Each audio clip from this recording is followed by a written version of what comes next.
এক্ষেত্রে হচ্ছে যেমন ওসির উনি আন্তরিক থাকলেও এখানে ওনার অফিসাররা বিভিন্ন ক্ষেত্রে আন্তরিক না। এখানে ওনার সেকেন্ড অফিসার হচ্ছে ফুললি করাপ্টেড। ওনার সেকেন্ড অফিসার, আপনার সেকেন্ড অফিসার ফুললি করাপ্টেড, টাকা ছাড়া কোনো, উনি হচ্ছেন পাচলা না। একজন আছে এসআই ভূষণ, টাকা ছাড়া এসআই ভূষণ নামে একজন আছে, টাকা ছাড়া কোনো ইয়া করে না, মানে একটা পা মুভ করে না।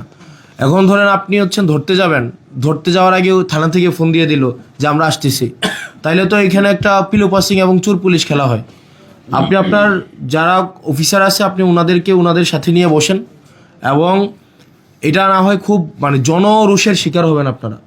এবং যদি আপনার অফিসার যারা আছেন, বিশেষ করে আপনার সেকেন্ড অফিসার নোয়াখালী মনে হয় বাড়ি, আর হচ্ছে আমি নামটা মনে করতে পারতেছি, ওনার নাম কি, মতিন মনে হয়, হ্যাঁ ওনার নাম মনে হয় মতিন। ফুললি করাপ্টেড একটা মানুষ, এবং আমাদের কাছে, আমি এভিডেন্স নিয়ে কথা বলছি, আমার কাছে প্রুফ আছে। এবং হচ্ছে আরেকজন আছে এসআই ভূষণ, ভবতোষ না, ভবতোষ, এসআই ভবতোষ টাকা ছাড়া এক কদম পা ফেলে না। এখন দেবিদ্বারে এই ধরনের কার্যক্রম কোনোভাবে হইতে পারে না। আপনার একটা স্বাভাবিক সাধারণ মানুষ আপনার হচ্ছে, এবং থানার মধ্যে আপনার থানা আপনি চালান না, আপনার থানা চালায় হেলাল, আপনার থানা হেলাল চালায়। এবং আমি এখানে মানে ফ্যাক্ট বেসড আমি কথা বলছি, একটাও না জেনে আমি কথা বলছি না। আপনার থানা চালায় হেলাল, হেলালের বাবা আগে চাকরি করতো, এখন হেলাল কোনো মানে ইয়া থেকে আপনি আমাকে বলতে পারেন এই ধরনের কথা, তো ধরেন আপনাদের লিগ্যাল প্রসিজারে না, এটা নাই সেটা নাই, আপনাদের এই জায়গায় থানায় এগুলা জিনিসগুলো ঘটছে, প্রত্যেক দিন ঘটছে। এবং থানায় হেলাল আপনার থানায় ঢুকতে পারবে না।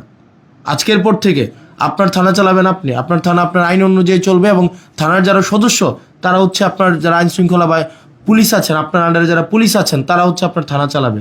এখন থানা যদি চালায় এমন জন যে পুলিশ না, যার হচ্ছে এখানে কোনো চাকরি নাই, সে যদি থানা চালায়, থানায় কোন মামলা রুজু হবে, কোন মামলা রুজু হবে না, কোনটা মামলা এজাহারভুক্ত হবে, কোনটা এজাহারভুক্ত হবে না, তারপরে হচ্ছে আপনি আমাকে বলতে পারেন যে না এগুলো হয় না, এগুলা ওনার কাছ থেকে অ্যাপ্রুভাল নিয়ে, এটা মৌখিক একটা অ্যাপ্রুভাল নিয়ে তারপরে থানায় হচ্ছে ভুক্তভোগীরা যাইতে হয়।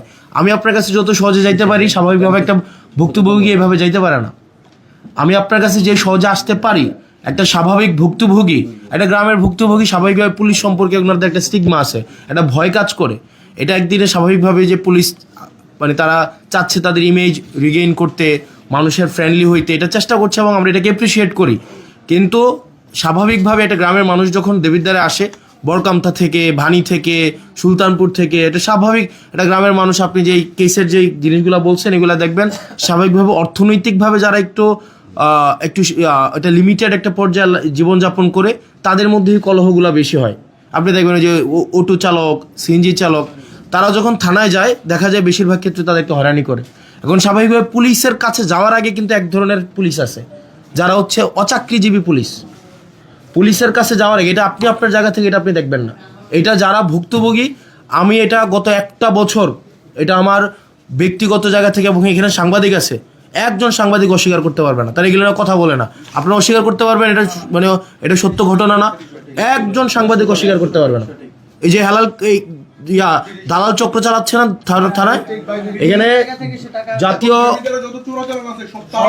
হ্যাঁ তাহলে জাতীয় গণমাধ্যমে, এখানে আমি জাতীয় গণমাধ্যমের সবাই আছে, এখানে আসেন, আপনারা আসেন না এখানে, তো আপনারা এই যে দেবিদ্বারের দালাল চক্রটা এবং মাদক চোরাচালান চক্রটা হেলাল চালায় না, আপনি আমাকে প্রশ্নের উত্তর দেন, হেলাল কোন এখতিয়ার বলে?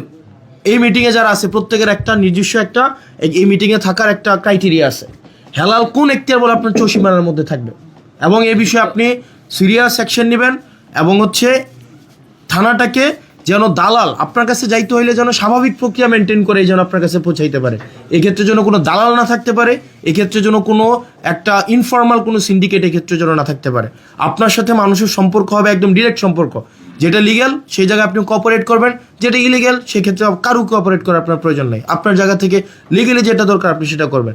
সেক্ষেত্রে আপনার কাছে আমরা অনুরোধ করছি আমাদের জায়গা থেকে, দেবিদ্বারের প্রত্যেকটা মানুষের জায়গা থেকে, গত একটা বছর আমি আমার জায়গা থেকে আমি ইনভেস্টিগেট করেছি, আমি সাংবাদিকদের সাথে কথা বলেছি, সিভিল সোসাইটির সাথে কথা বলেছি, আপনার এখানে দালাল চক্র দিয়ে আপনি ঘিরে আছেন, এবং আমরা চাই আপনাকে কোঅপারেট করতে, আমরা চাই একটা law and order situation restore হোক, আমরা চাই যাতে করে হচ্ছে প্রত্যেকটা মানুষ আপনার সেবাটা যেন যথাযথভাবে নিতে পারে, যাতে করে তারা ভোগান্তির শিকার না হয়। সেজন্য আমি প্রত্যাশা করি আপনি সেক্ষেত্রে যথাযথ ব্যবস্থা নেবেন।